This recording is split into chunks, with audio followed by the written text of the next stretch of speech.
What's up, everyone? Hello, hello, hello. Welcome to another episode of Read With Me. I am yours truly, Isabel Badell. I'm one of the founders here at Billionaireette, and I am here to read with you. So we are currently reading, this awesome book, Invent It, Sell It, Bank It, by the one and only Lori Greiner. We're on chapter 7.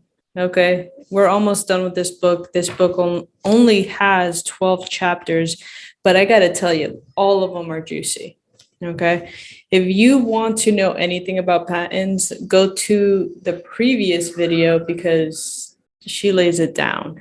Okay, she lays it down. She shares a lot of insight. She talks about a lot of really important things when it comes to patents. And the cool thing about it is that she's sharing from her mistakes. She's sharing what she wishes she would have done. So you're learning from a pro with over 400 different patents under her belt. She's no rookie. So let's get into it, shall we? We're going to be on chapter 7 tonight, or today, this morning, wherever you're watching this from. It's going to be chapter 7. We're going to split this particular section into two parts.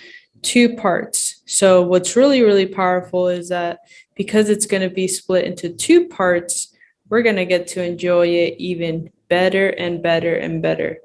And make sure to have a cup of tea if you have one, Thanks, sugar. And a cookie. Why not? Thank you. Okay, awesome. Well, let's start it off, shall we? All right, so number 7, it's called Pitch Perfect. Life is an echo. What you send out comes back. Zig Ziglar. I love Ziggy Boo. Love him. All right, let's get into it. Sometimes the most interesting Shark Tank scenes never make it on the air. In season 4, 3 sharks, Damon, Kevin, and I, threw themselves into a bidding war for Aaron Krause's happy yellow kitchen sponge, the Scrub Daddy. It was an exciting episode, but left behind in the editing room was a moment when Aaron thought his pitch almost went off the rails. As Aaron told me later, when he learned that he would be on Shark Tank, he rehearsed his pitch for months. By then, he was learning to be a seasoned pitchman.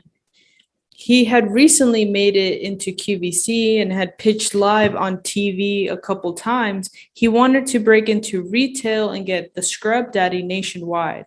Shark Tank was his big break, and he wasn't going to leave anything to chance. So he practiced again, preparing an answer for every question he thought the Sharks could possibly ask. Right before he walked out on the set, he actually found out that I would be in the tank. 1 down, 4 to go, he thought, because he assumed that I would not be interested in doing a deal with him, owing to his previous appearances on QVC. Then it was showtime. He pitched like a seasoned pro. He's a natural, like Billy Mays. He passed the sponge around so all the sharks could inspect it. His demonstrations were seamless. Everything was going perfectly. And although he couldn't be sure, he felt confident he had our interest. Then, just as he finished reiterating the attributes that made the Scrub Daddy better than your average sponge, it doesn't scratch any surface, and it actually scours off the toughest baked on goods. It turns hard in cold water and soft in hot water. And amazingly, it doesn't hold odors for several months. I took the product out of the package, wrinkled my nose, and then asked, "What's that smell?" He was not prepared for that one, for he was sure the sponge didn't smell. His hopes sunk. He feared that he had just blown his chance of making a deal. 30 seconds into Aaron's pitch, I knew I wanted to do a deal with him, but he didn't know that. And if his pitch hadn't been a dramatic, convincing, and pretty much perfect in every other way, it's possible that I might have questioned his credibility when I noticed an odd smell after he just assured all of us that the scrub daddy never held odors. Fortunately, seconds later, I recognized it was actually the smell of fresh ink from the new print on the box. That, coupled with the fact that Aaron was so professional, earnest, forthcoming, and funny, and that his product was so obviously a hero, it made me confident that he would actually be a great partner and we could make some serious money together. I offered him a deal, and after a bidding war with my fellow sharks, I won and Aaron accepted. Our partnership has paid off in a spectacular way, both professionally and personally. Within less than a year, we hit 15 million in retail sales, not only on QVC, but also in Walmart, Bed Bath & Beyond, and many other major retailers across the country. Aaron's great, and the Scrub Daddy has fast become America's new favorite sponge. In addition, I treasure my new friendship with his whole entire family. Literally, his 8-year-old daughter texts me daily. That's cute. And it all happened because Aaron's pitch was one of the strongest I'd ever seen. So strong that I instantly wanted his product. It is not possible to overemphasize how incredibly important your pitch will be to the success of your product. In many cases, it will make or break your invention. If you've ever watched Shark Tank, you can tell that the entrepreneurs who have rehearsed every gesture, every phrase, and every joke, they've done it a million times. By the time they are presenting to us on the show, they could pitch their product walking backwards. Even if you never present your product on national television, you should prepare for every pitch as though you were about to. The minute you walk into a buyer's office, you need to give the pitch of your life. And here it goes. The anatomy of a perfect pitch. It's precise, concise, and enthusiastic. The first sentence out of your mouth should be as short as possible, yet also highlight your invention's top 3 selling features. So for example, if I were pitching my fold flat Christmas tree or my deluxe cosmetic box, I might say, this pre-lit 5-foot fold flat Christmas tree has 350 lights and folds completely flat, so you can store it in less than 3 inches of space. To set up your tree, just twirl it around like a fan and secure it with twist ties, and voila, your decorating is done in 3 seconds flat. How about this one? What does every woman need and wear? Makeup! The cosmetic organizer holds 100 pieces of makeup, all organized in a clear view, yet takes up only 9 by 6 inches of space on your counter. It swivels open so you can see all 100 pieces at a quick glance. Say goodbye to those messy bins, clutter and chaos in the morning. Bye-bye. See, buyers are smart. They're savvy, and they are experts at summing up a product's potential at a quick glance. They don't need this long-winded explanation. And if your product needs a long-winded explanation, by the way, you might have to rethink your product. Don't ramble or go off into tangents. It's boring and no buyer has time to listen.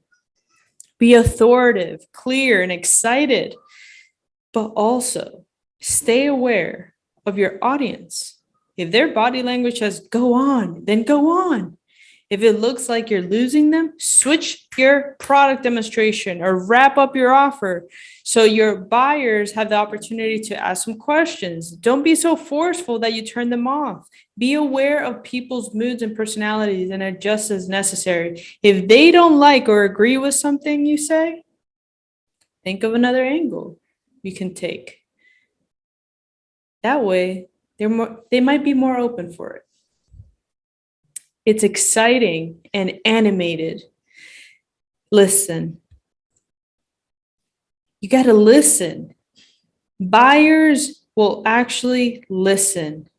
Buyers listen to pitches all the time, and it's easy for one product presentation to blend into another if it's not exciting. So if you're lucky enough to get a buyer's few precious moments, make those minutes memorable.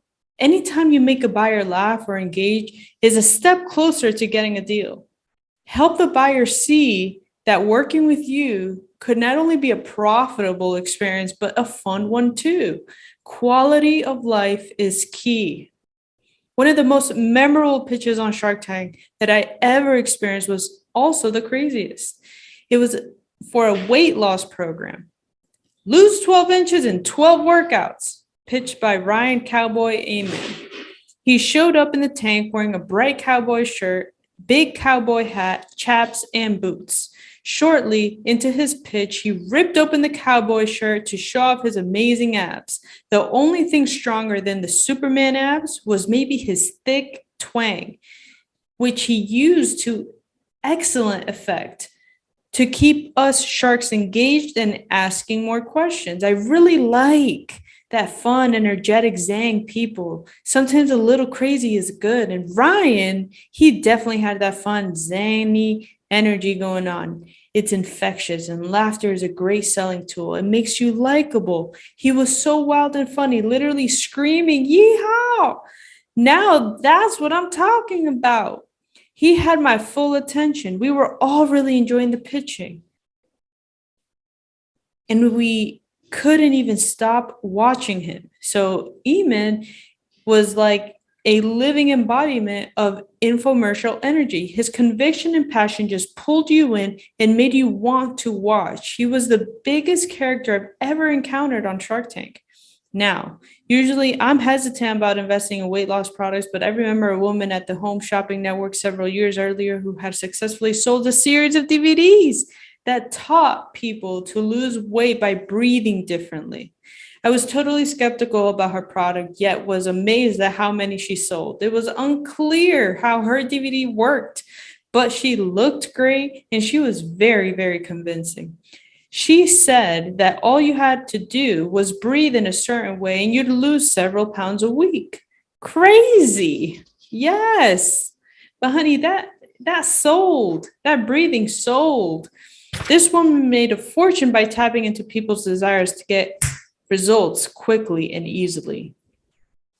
Ryan Eman reminded me of this woman in the way he could convince people that they could actually have amazing abs without a lot of effort. Breathing might have also been involved in his program. It was hard to understand how his product actually worked, though. I don't believe in enticing someone to think he or she can drop pounds without exercising or changing diet, and I didn't feel the product was right for me. So Eamon wound up making a deal with Damon John for $125,000 for a 25% stake in his company. And he had one of the most memorable pitches owing to his zany enthusiasm. The last I heard, Damon was promoting him as a pitchman, which would be perfect for him. You don't have to walk into a room bare-chested to make a striking impression. You don't need gimmicks, but do make sure that when you pitch, you exude confidence, drive, and dedication. So much, in fact, that you could pull a buyer out of the post-lunch stupor faster than any Red Bull. Often, when buyers or investors decide to do business with you, they're banking on you as much as they're banking on your product. So equally important for them to feel confident that you're good, that you're a good, reliable person to work with, and that you know what you're doing. It explains the product's appeal and why consumers can't live without it. This is a very, very important section here. It explains the product's appeal and why consumers can't live without it. I am big on enthusiasm. It's infectious. When you love your product, people see that. They wonder why you love it so much, and they start to like it too. If I were eating a cracker and kept raving about its taste, you'd want to try it too. Get your buyers as excited about your product as you are. Help them see the role it could play in their lives and that of others. Not everything will be right for the buyer personally. such as when you're selling a female-oriented product to a male buyer. But buyers know their customers. They get and understand them and know what will be appealing, so male buyers can understand what women want and vice versa. It answers any questions about any aspect of the business, no matter how minute. No matter how minute. You cannot over-prepare for a pitch. Once you've got a good answer for every question a buyer could possibly throw at you, try to come up with 2 more. You need to know your business inside and out and be able to explain yourself with authority. If you answer a question hesitantly or you hem and haw, buyers and investors are going to wonder if you've really got everything under control and if you would be a reliable business partner. Remember, the buck stops with you.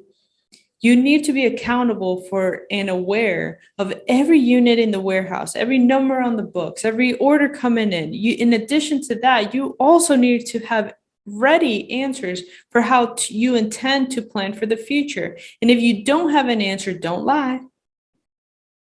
If you mess up, don't try to cover it up.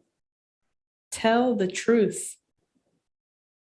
Say, I'm not sure. I'll have to check on that. Or I have the information. I'll get back to you. Don't try to act like you know everything if you don't. Never lie. People don't want to deal with someone they don't trust. And believe me, people can tell. Questions almost every buyer will ask. What's the cost? Where is it made? How long will it take to make X amount of product? Where else are you selling? What does it cost there? What are the color choices? What are the size and the weights? Is it patented? Have you seen any competition? What is your packaging like? Can you drop ship? How many in a master carton? If shipping overseas, how many fit in a container? Does it comply with all the applicable laws and regulations? If you're making claims about your product of what it can actually do you have a third-party testing? These are all questions that investors will throw at you. You got to be ready. Your success will hinge not just on what you say, but also on how you say it. So for example, disagreeing with your buyers or investors isn't necessarily a kiss of death if you project the right attitude and can back your position up with solid facts and numbers. One of the most brutal Shark Tank pitches was Mars Spray's pitch in season 4. It was the last pitch of a long day, and the air conditioning wasn't working. All the sharks were tired, hot, and crabby. I had an important dinner to get to, and I was already late. And in come a father and son team, the Marses. They had what I thought was a great idea. It was vitamin sprays.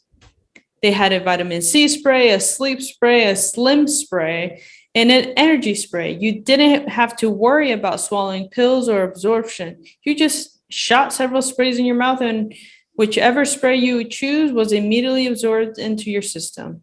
I'm into vitamins and natural health, so I'm well educated and aware of these areas. I thought the idea was great. I chose to try the sea spray and I really liked the product. My fellow sharks, though, however, they were just tired. They chose to reboot energy spray. Overzealously.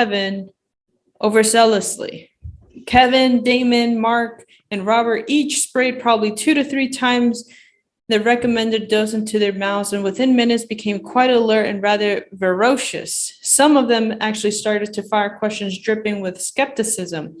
It wasn't only that they didn't believe in the promise of the product, everyone knows that, but when swallowed, vitamins aren't easily absorbed into your actual intestinal tract. So they were just suddenly much more aggressive than they had been moments before. Obviously, the reboot spray really worked. Though beads of perspiration dripped from their brows and the Mars father and son held up under the pressure, they were polite, they knew their answers, and they were under extremely rapid fire. They bounced back. They were prepared and had great answers for everything. It was memorable. They did a great pitch, and I did a deal with them. I take the sea spray all the time, as does my husband, Dan. Dan is like a cat with a fur ball, and he tries to take and when he tries to take a pill. So these have been a great for him and a huge relief to me. Awesome. That's great. And here's another point here. It's fact based. When crafting your pitch, don't try to hype your product or idea, or try to convince your buyers that your product is something that is not. So, for example, one Shark Tank entrepreneur designed a clear plastic water bottle with a rubberized, squeezable grip that allowed you to force the water through a carbon filter while you drank it.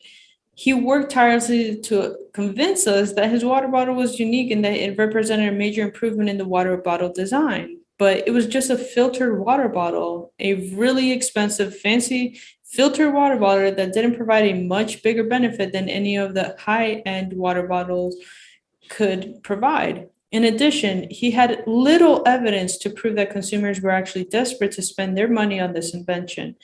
And unlike the Mars father and son who knew their numbers, this inventor seemed to believe that he had just repeated over and over and over that his water bottle was unique.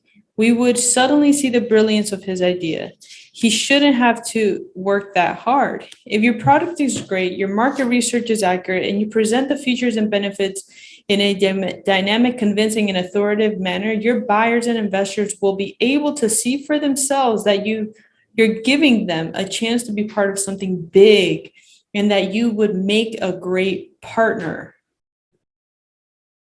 I love that. It makes you seem as appealing as the product. As you pitch, you should exude the positive energy of someone who is eager to work as a partner and a problem solver. Someone who is take charge and can make things happen. A buyer or investor is not always just investing in the product, but they're also investing in the person. Have you ever been on a job interview and the potential boss asked you to tell him or her about your greatest weaknesses or biggest mistake? Well, the individual wasn't really so interested in hearing about your failures as in hearing about how you handle the challenges or how you actually might turn those difficult situations around. That's what they're really focused on. While you don't want to highlight your mistakes or any struggles you've had with your business during a pitch, don't hide them either. If your buyer asks you a question that can only be answered by admitting that you made a mistake, admit it. Be completely forthright and honest. Do not give buyers or investors any reason to think that you would hide something from them. There is always a way to present the challenges you faced in a positive light. One Shark Tank entrepreneur, Shelton, learned the lesson the hard way. She had designed a long, stretchy, spaghetti strap layering piece, a cross between a shell and an old-fashioned slip that worked perfectly to help many of today's short, sheer, and low-cut fashions easier to wear. She told her story and had some impressive sales. She had practiced her pitch and delivered it with energy and conviction, but there was one detail that didn't make any sense. She had sold a product similar to this one before and done well with it. Then all of a sudden her sales had dried up and she had stopped. Now she was back at it with the same type of product. And I couldn't figure out why she'd had a 2-year gap in sales. I kept saying, like, I don't understand why did your sales stop for 2 years? Why did you end things with your partner when everything was going great? Finally, she realized her story really didn't make sense. She broke down and admitted that during the time she was selling her first product, she had struggles with alcoholism. It ended her partnership and she went into rehab, hence the 2 years off. And starting over, her confession knocked the wind out of us. My heart went out to her because she seemed so distraught about having to share this information about her past. What she didn't realize was that she could have easily turned this part of her story into an asset. An entrepreneur who has been to hell and back can only be wiser and stronger than her competitors. The fact that she fought back from rock bottom and actually made her story more compelling, and if she'd been upfront with us about her circumstances, we wouldn't have thought twice about it. And we would have spent as much time circling around an issue that she clearly didn't want to discuss. She did not get a deal that day, but it was because none of us felt that her business wasn't the right investment for us, not because of her past. It was just because of the business model, not her past. Listen, buyers and investors are looking to work with entrepreneurs who are earnest, passionate, dedicated, and driven. All those qualities we covered in the first chapter of this book. Your pitch should allow you to emphasize all these characteristics. In addition, you will want to show buyers that you will be respectful and grateful for their time. It's no small thing for buyers to take a chance on a new inventor until you convince them otherwise. There's no reason for them to think that they need you. In fact, they know that even if they do decide to take a chance on you, you're going to be kind of a pain in the butt until you learn the ropes. You'll get a booklet of information outlining all the company's rules and regulations for the fulfilling orders, but buyers know that you're bound to make mistakes and have questions. On top of that, your invention represents just one SKU, which is one product number.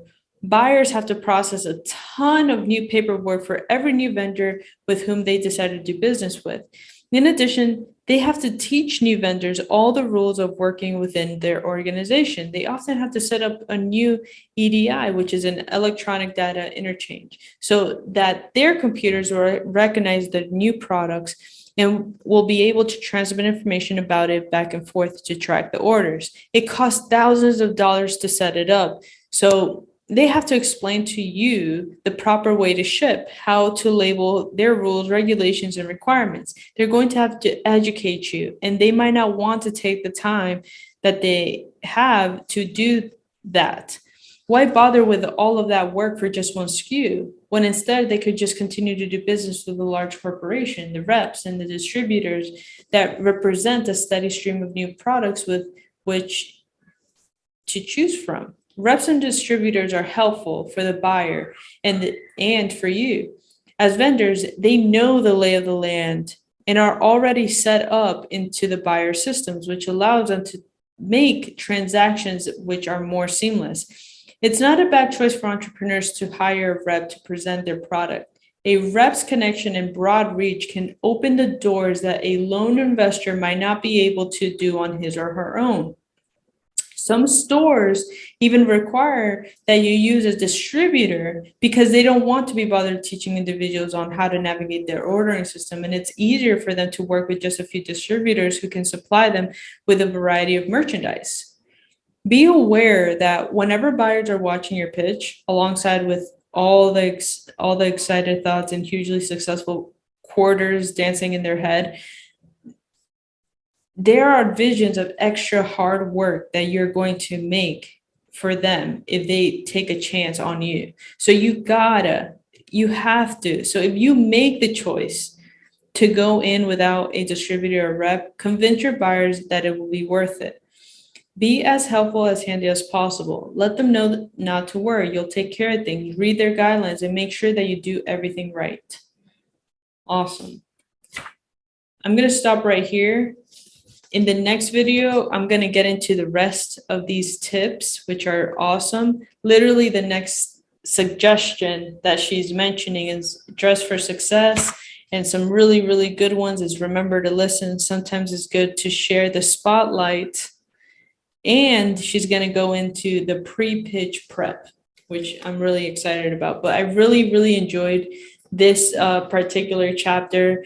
I absolutely love this because it takes it's work to show up, present yourself, and not only that, but have the right pitch in place and to study that and to repeat that. And we're creatures of habit. So if you can repeat something over and over and over again, and you can have it stick, but then incorporate your enthusiasm and your passion and your conviction, it's a game changer. It's not the best product that wins. It's the best known product that will always, always, always win.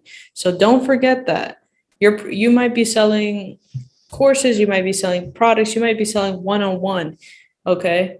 It's the best known product. If I get on a call with you and I have a great feeling about you, I'm going to sign up with you versus the other guy that's probably going to put me in some random, sales call. Make it count. It's always, always better like that. I'll see you in the next one. Hope you have an awesome day. Ciao.